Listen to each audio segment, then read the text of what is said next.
History of Masjid Al Aqsa.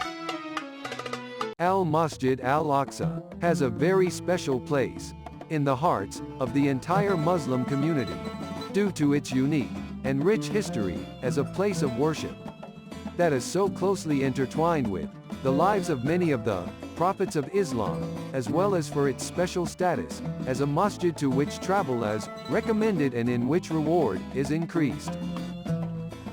It is a special and blessed masjid of vast size comprising 144,000 square meters in size, covering approximately 1/6 of the entire area of the old city of Jerusalem, and with capacity to accommodate in the region of 500,000 worshippers, inshallah.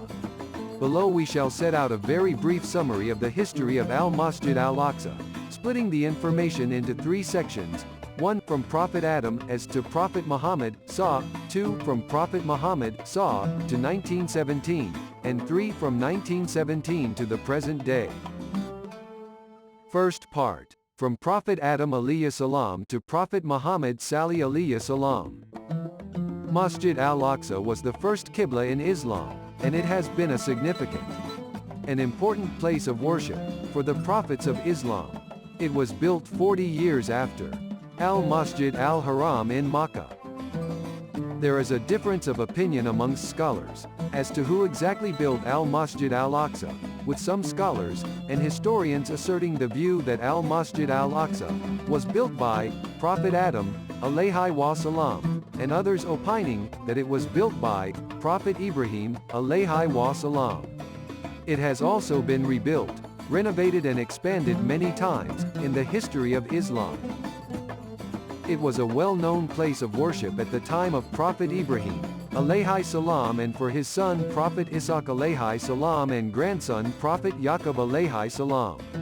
When Prophet Yaqub alayhi salam's son Prophet Yusuf alayhi salam attained a position of power in Egypt, he asked his family to join him and escape the poverty that engulfed Palestine. Biblical sources claim this included his father Prophet Yaqub alayhi salam and Prophet Yusuf alayhi salam's siblings and their children, and that there were 33 in all, Allahu alam. At this point, as there was no one left amongst Prophet Yaqub alayhi salam's progeny to look after Al-Masjid Al-Aqsa, which at the time had the name of Betail, or House of God, care for this blessed place was entrusted to the native population of the land, who were also followers of Prophet Ibrahim alayhi salam, the Palestinians.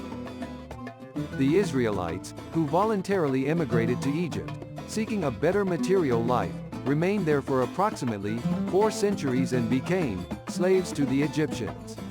This slavery only ended when Prophet Musa alayhi salam freed them from Pharaoh, under the command of Allah.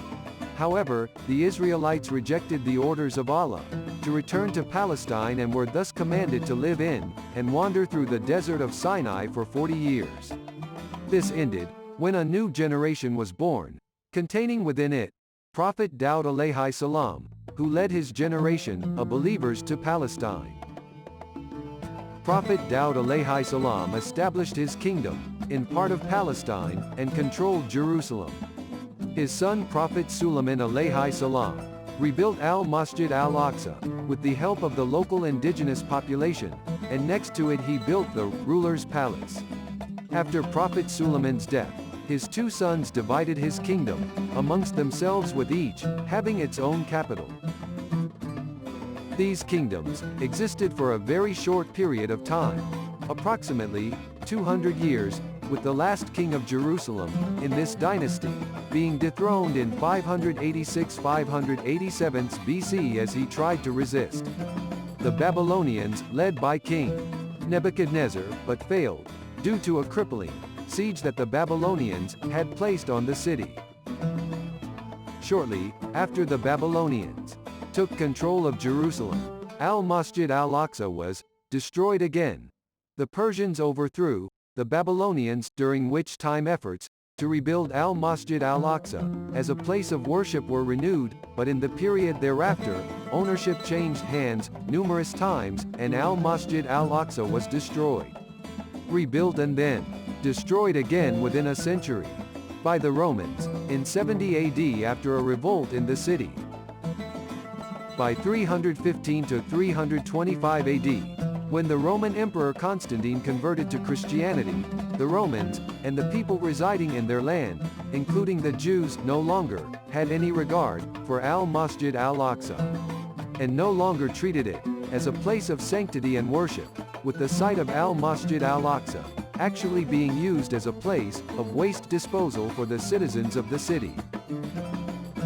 This is how Al-Masjid Al-Aqsa remained for the next few hundred years until the Prophet Muhammad sallallahu alaihi wasallam revived once again and the spirituality of this blessed place, and his great companion, Umar ibn al-Khattab radiyallahu ta'ala, liberated the city.